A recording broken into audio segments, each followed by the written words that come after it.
as vias, né, as trilhas, se a gente for pensar assim, desde os períodos mais remotos, né, os caminhos, eles integravam regiões distantes, né, mas uma cidade, uma vila, ela é feita de caminhos, né, de trilhas que chegam até ela, ou seja, né, ela possui essa centralidade, esse nó, né, de articulação na ideia de fluxos, tanto no sentido de convergência, como recursos ambientais que convergem para a vila, como também a ideia de divergência, né?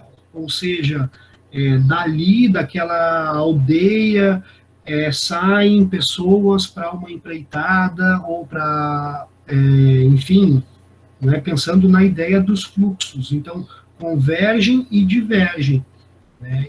E esse processo, esse fluxo, é aquilo que estabelece um percurso, um caminho. Então, poxa, se a gente for pensar assim, desde o período antigo, as estradas eram fundamentais e associadas à própria comunicação. Então, a história do Brasil, ela é bastante ilustrativa para a própria configuração dos sistemas de transporte no Brasil. É impossível a gente fazer referência sobre essa ampliação da rede rodoviária no Brasil sem falar do projeto desenvolvimentista do período ali de Juscelino Kubitschek, principalmente, a partir da década de 50. Então, no caso, né, do plano de governo do Juscelino Kubitschek, que construiu Brasília, por exemplo, né, ou seja, levou a capital do Brasil, que era Rio de Janeiro, para o interior do Brasil, não só demanda uma articulação desse centro de tomada de decisão no centro do Brasil, né, como também um projeto de infraestrutura que vai possibilitar a existência dessa articulação, que é o quê? São as rodovias, né? É um projeto né, nacional de construção de rodovias, apoio, né, incentivo à produção de veículos, a consumo de uma fonte de combustível específica, né, derivada do petróleo, por exemplo. Né? Então, é impossível a gente desassociar a geografia, por exemplo, da história, ok? Só para destacar para vocês, então, que a região do Sudeste, especialmente, né, mas assim como o próprio Nordeste e o Sul do Brasil, a gente observa uma concentração dessa rede rodoviária, né? Então, essa configuração, que eu posso chamar aqui de geográfica no âmbito da infraestrutura rodoviária, né, ela é explicável, né, dentro desse processo da articulação econômica, né, que tem uma história, né, mas também atua no presente, nesse sentido das atividades econômicas. Né. Essa infraestrutura existente aí, né, que fundamenta as atividades econômicas hoje no Brasil. Mas aqui a gente tem só a configuração da rede rodoviária, certo? A gente vai ver que a própria região do Sudeste aqui, ela vai concentrar também outros modais, ok? Onde nós observamos os vazios dessa rede rodoviária, se dá em grande parte por áreas, né, que são consideradas como vazios demográficos, né? Ou seja, é óbvio que essa área aqui do norte, né, nós temos algumas áreas com menos de um habitante por quilômetro quadrado, ou seja, considerado como esses vazios demográficos. Aqui nós temos uma outra representação a respeito da configuração da rede ferroviária. Tá? Então, aqui mais ainda, a gente observa na região do norte do Brasil esse vazio, né, não só esse vazio demográfico, mas da infraestrutura que aqui a representação apresenta, né, que é a rede ferroviária. E, mais uma vez, a gente vê a concentração dessa rede na região do Sudeste. Nós temos também no Sul e no Nordeste. Tá? Mas, assim, ó, chama a atenção de vocês que aqui na legenda a gente observa, claro que é uma representação de 2014, né, mas a gente já tem muito avançada aqui no nosso Nordeste a Transnordestina, que é essa que sai desde o Piauí, né, e busca integrar, né, boa parte do sertão brasileiro, né, no porto de Fortaleza. Se está bem visível para vocês, é possível que esteja ruim, mas vocês podem, no livro, na página 99, observar. Tá? O tracejado representam ferrovias em obras. Essa daqui é do algodão, que vai para o porto de Tabuna, agora não tenho certeza, né, mas ela vem aqui ó, ligando de uma região produtora do oeste da Bahia, que tem um clima de cerrado, na região ali de Barreiras, né, onde já está dominado o agronegócio. A gente observa o plano dessa ferrovia, portanto, para um porto aqui no litoral da Bahia. No sertão, nós temos, né, a Transnordestina, que vem do Piauí e vai até o porto do Recife, né, quer dizer, o porto de Suape, em Pernambuco, próximo a Recife, e esse eixo aqui, ó, ali próximo a Salgueiro, se eu não me engano é Parnamirim, que ele entra no Ceará e vai até o porto também ali na região de Fortaleza, certo?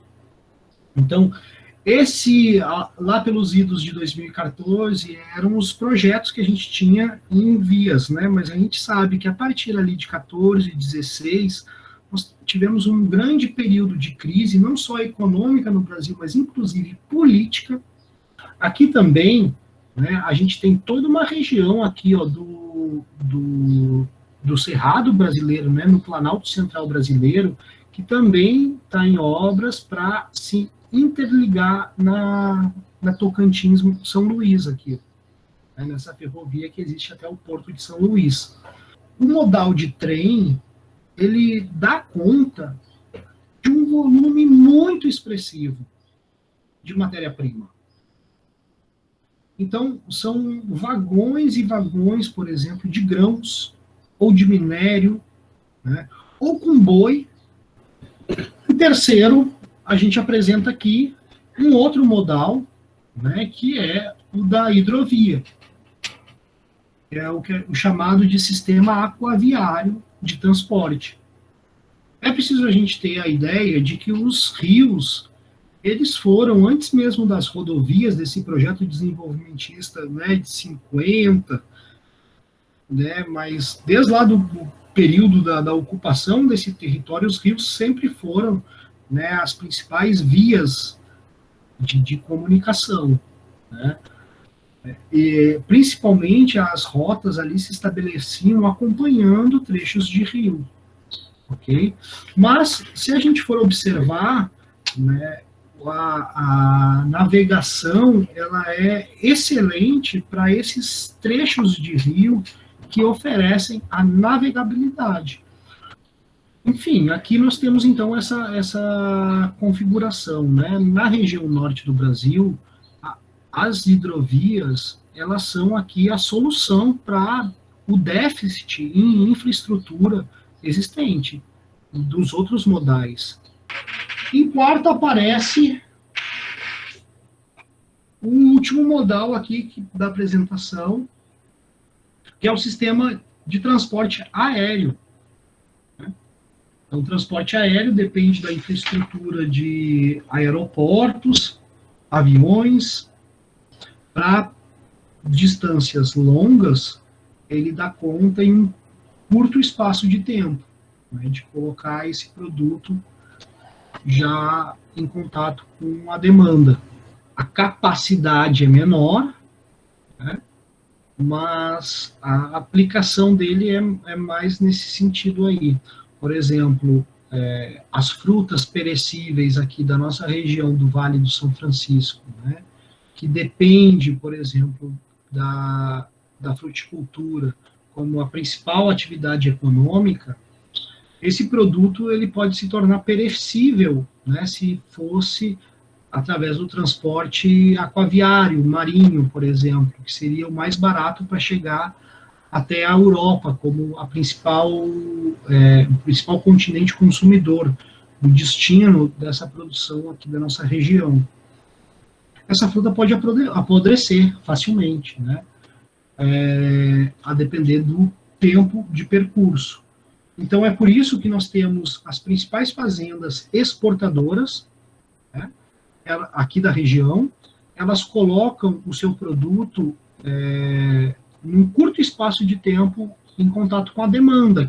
Então, a própria configuração de outros setores de serviços que estão relacionados com essa infraestrutura primordial, que é simplesmente uma estrada, né, começa a se configurar. Se a gente pensa no modal do sistema aéreo, a gente vai pensar num aeroporto, mas um aeroporto também não funciona apenas para transporte de carga, né? Se a gente pensar que boa parte do turismo no Brasil, né, pelo menos há um período atrás aí, né, ele estava baseado no transporte aéreo também, né, e visualizando essa imagem, a gente vê, né, do Sudeste como um grande centro aqui no Brasil, né? Se a pessoa pega, quase é impossível pensar num voo lá do sul do Brasil direto para o Nordeste ou para o Norte do Brasil, né? Normalmente, esse interposto de conexão se dá nos maiores aeroportos ali do Sudeste. Sejam eles em São Paulo, Campinas, como tem a própria sede da empresa Azul, ou aqui no Rio de Janeiro a gente tem dois, o Galeão e o na região norte do Brasil, as hidrovias que transportam mercadorias, que a gente pode estar aqui fazendo referência, são a principal rede de transporte existente na região, né? Então se dá o transporte também de pessoas, às vezes são viagens longas, né? Dias, por exemplo, de Belém até Manaus, né? E que as pessoas viajam, cada um leva a sua rede, por exemplo, para poder descansar no barco, mas são viagens longas. Agora, tem todo um sistema de serviço que está atrelado a isso, né, como os restaurantes, a gastronomia, hospedagem, né? E aí, com certeza, os locais, as regiões que existem potenciais atrativos para o turismo, né, esses serviços se desenvolvem em maior quantidade. Por exemplo, Recife, se a gente for pensar assim, Recife ali não é apenas a questão, né, de convergência por ser no Porto de Suape o escoamento de uma produção, não, mas o próprio Recife e ainda para além da capital, do centro da tomada de decisões do Estado para o Estado de Pernambuco, né, a gente tem Recife como um grande centro de turismo, né, que concentra uma ampla rede de hotéis, de gastronomia. Por quê? Porque tem um potencial também para exploração turística, ok? E vários setores que dependem, né, desse recurso para sobreviver. Haja vista aqui o período da pandemia, se vocês conseguem acompanhar minimamente no noticiário, esses setores que aqui a gente está tentando descrever foi o que mais sofreu, né, por perda de renda mesmo, né, por não ter mais a quem oferecer o serviço, certo? Muitos que estão conseguindo voltar agora, né, são uma parcela, né, que, enfim, e outra que não conseguiu, né, voltar, retomar essas atividades.